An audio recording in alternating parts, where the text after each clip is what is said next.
What's up guys, Drizzmeister here.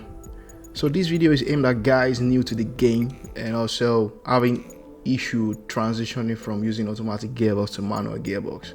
So I'm going to be trying to help and give you some tips about how I transitioned back in the day from using automatic gearbox to manual gearbox, and also how I'm able to stop using racing line and just rely on trying to spot the breaking point on the track. It was a bit of a challenge in the beginning, but I'm gonna be trying my best to give you tips and how I did it.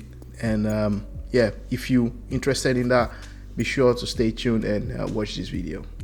Alright, so the year was 2013 when I first started to really invested in trying to get better in two-wheel racing game, because before I used to play all sorts of games, from Call of Duty to Destiny to Division and so on. But to be honest, I sucked hard, man. I wasn't really good in shooting games, so I'm more at home at doing racing games. So I switched to spending more time in doing some two-wheel racing game and also Formula 1 back then. But I ultimately ditched Formula 1 and focused my effort on just only Motogp. Unfortunately, I don't have the clip here, but I'm going to be showing you my clips from 2015 game, Motogp game, because back in 2013, I wasn't, uploading any video to YouTube. This was one of my clips back in 2015 racing Motogp 15. In this clip, I'm using braking line to spot my braking point and try to make the corner as well. I think I was using a manual gearbox here. Alright guys, I don't want to make this video too long. I'm just going to dive into the video real quick and give you what personally helped me from transitioning from using manual gearbox to automatic gearbox, and also help me stop using braking line and try to spot the braking point myself on the track. My first tip and advice would be to use a slower bike. So let's say you're riding Motogp 20, or maybe you're preparing for Motogp 2021 or i4 even.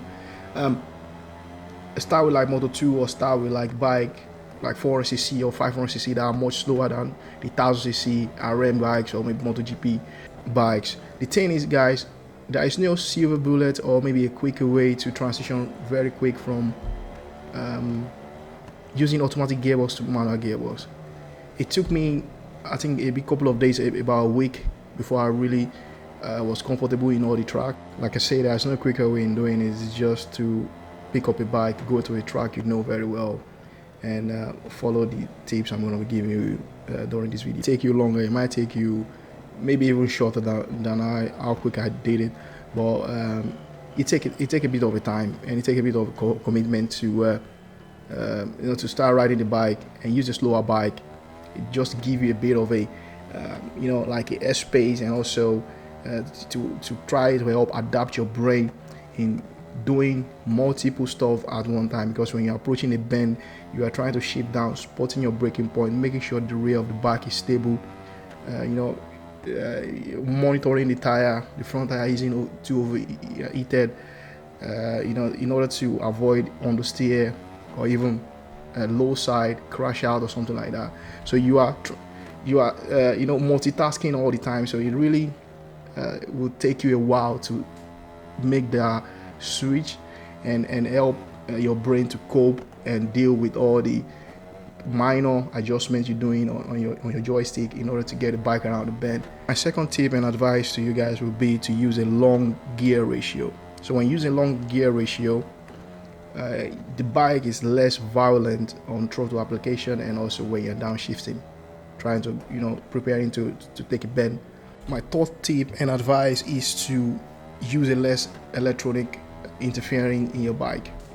When you're still struggling to get better in the game, everybody tends to turn up the traction control high, so that they have that sense of stability and also safe.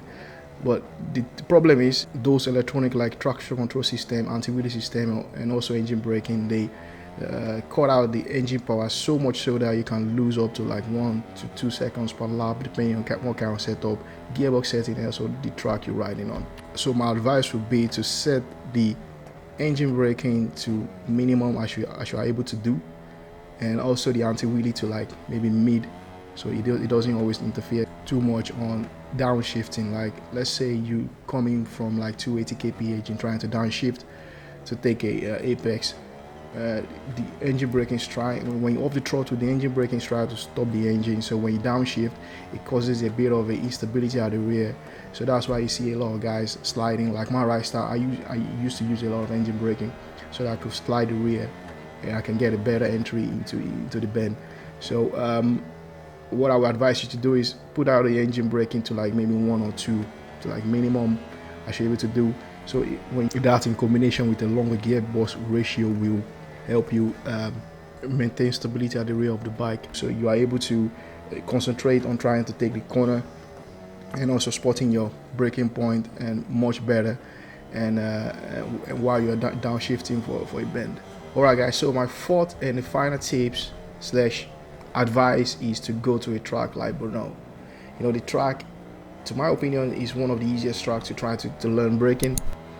It's got a you know, down slope where you have to brake out. The mid sector are very technical, but yet very it give you a bit of a learning curve, and if you're able to master all those corner on braking, downshifting, you will be able to excel in other track as well, except for maybe Circuit of the America. If you're playing Motogp 20 or Motogp 2021, so if you're on ride 4, I would advise you to go to like a track like Tsukuba. It's very short, very quick to complete. So and the corners, breaking into them are also not that easy, challenging I would say, but it's not too difficult if you're trying to learn how to downshift, transitioning from automatic to manual, and trying to eliminate your braking line and spotting your own braking point yourself on the track. Alright guys, this will conclude these videos for now. Thank you for tuning in. Those are my tips. I hope they help you out, and I'm sure they will. If you're new to the channel, hit that subscribe button and also hit that like button. You know, your support and help is hugely appreciated. You know, it helps a small YouTube channel like me to grow and bring more content like this out. And you know, if you also looking to get MotoGP 2021, please do. I'm gonna be doing that as well, and I'm gonna be trying to do my best in helping out with setup and bringing some nice gameplay. I'll see you at the next video guys. Stay safe out there, man. Peace.